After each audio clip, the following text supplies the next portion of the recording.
Bon matin tout le monde, ici Guylaine Lampron, votre comptable coach.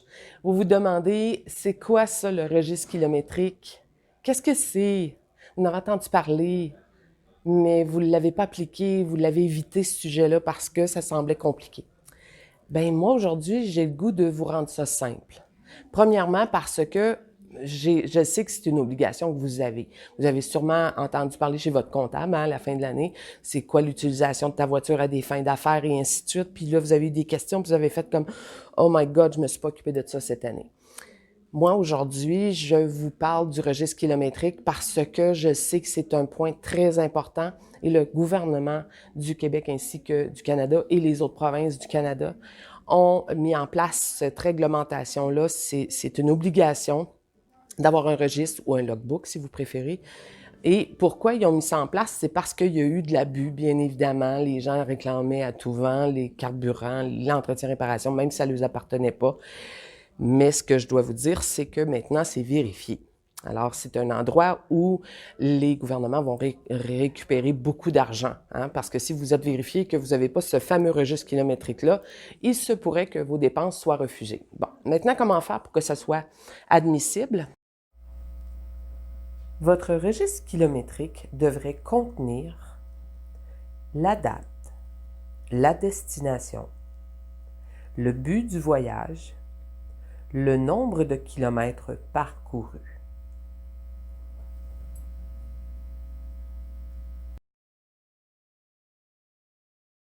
Maintenant, qu'est-ce qui est admissible en dépenses dans votre entreprise quand vous utilisez un registre kilométrique? Qu'est-ce que vous avez le droit de réclamer? Bien, vous avez le droit de réclamer toutes les dépenses qui concernent la voiture.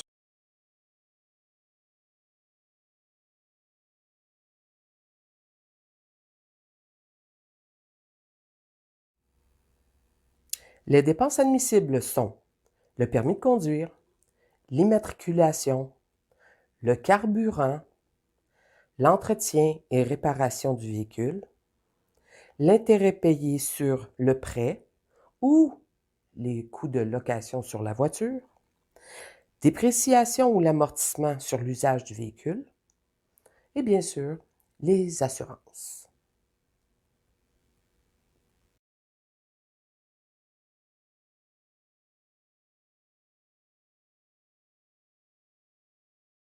Aujourd'hui, j'avais vraiment le mandat de vous parler du registre kilométrique et comment faire pour qu'il soit admissible.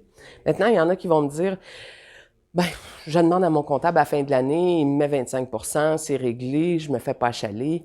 Sachez que vous laissez beaucoup d'argent sur la table en faisant ça. Parce que vos dépenses de véhicules sont souvent beaucoup plus élevées que 25% pour des fins d'affaires. C'est souvent le cas. Et faites l'exercice rapidement dans un mois. Juste le faire un mois de temps. Je vous mets au défi de le faire. Ou acheter une application. Les meilleures applications sont ceux qui sont installés dans la voiture. Alors, oui, il existe des petites applications dans le téléphone, mais ça, c'est pas relié à la voiture, c'est relié à vos déplacements avec le téléphone. Hein, donc, faire attention, ça se peut que ça soit discuté. Je vous parle ici des 4 applications de suivi de kilomètres que je pourrais vous recommander fortement et chaleureusement. La première, bien sûr, étant Odotrax, celle que j'utilise depuis quelques années, qui est principalement orientée vers les obligations fiscales canadiennes et se sont orientés vers le besoin des entrepreneurs. Alors, je la recommande vraiment beaucoup et vous pouvez faire l'achat de cette application sur le web, en ligne. Maintenant, vous avez l'option numéro 2 qui est TripLog. Cette application-là est tout autant efficace que Odotrack. Par contre, un peu moins orientée vers le travailleur autonome, mais très efficace. Everlance, ça aussi, c'est une application qui est très bonne pour les travailleurs autonomes. Maintenant, c'est surtout au niveau de la synchronisation là, qui commence à être un peu compliqué, mais ça, c'est à vous à déterminer si vous êtes prêt à faire ce travail-là. Et le Meal IQ qui, lui, est beaucoup plus dispendieux, pas vraiment adapté aux travailleurs autonomes, plus adapté aux flottes de véhicules. Alors, reste quand même que c'est une application qui permet de faire des registres kilométriques ou, si vous voulez, un logbook. Alors, les 4 applications de suivi de kilométrage, je viens de vous en faire la liste.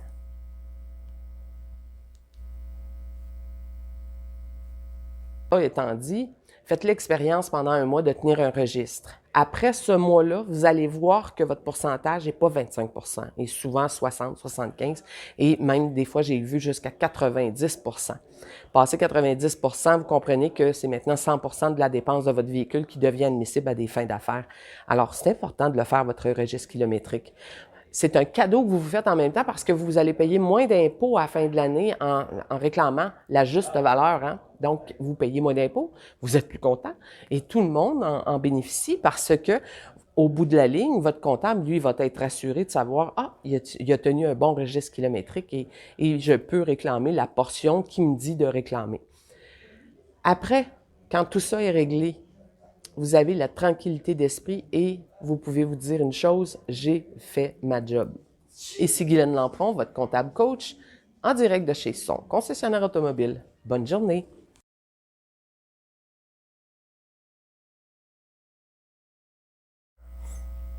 Alors, un déplacement qui est considéré à des fins d'affaires est un déplacement que vous allez faire principalement pour gagner un revenu. Bon, on va aller faire une petite liste de choses qui ne seraient pas acceptées. Alors, votre déplacement, qui est de chez vous, de votre maison, de votre domicile, à votre place d'affaires, ce n'est pas un déplacement d'affaires. C'est un déplacement personnel dans ce cas-là. Si vous partez en vacances avec votre voiture d'affaires, bien évidemment que ce n'est pas un déplacement d'affaires. C'est important de s'assurer que ce que vous allez réclamer, vous y avez droit. C'est hyper important. Alors, c'est une recommandation que je vous fais.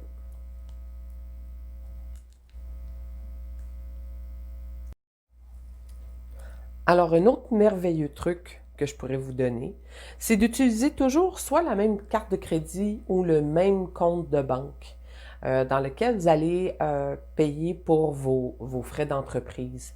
Ça vous simplifie la vie, ça vous permet de vous assurer que vous avez tout vos reçus. Et souvent, c'est ça, on va regarder notre relevé, on fait comme « Oups, il me manque des relevés ici, il me manque des relevés là ». Vous allez commencer à fouiller dans vos manteaux, à fouiller dans l'auto et vous allez retrouver vos reçus et vous allez maximiser votre rendement en termes de retour sur l'impôt, bien évidemment, parce que c'est ça qu'on veut éviter, c'est d'envoyer de l'argent au gouvernement pour rien. Si vous faites les choses correctement et utilisez toujours le même compte de banque, ou la même carte de crédit, c'est un très bon moyen pour vous de vous vérifier à la fin du mois. Alors, c'était un autre petit truc.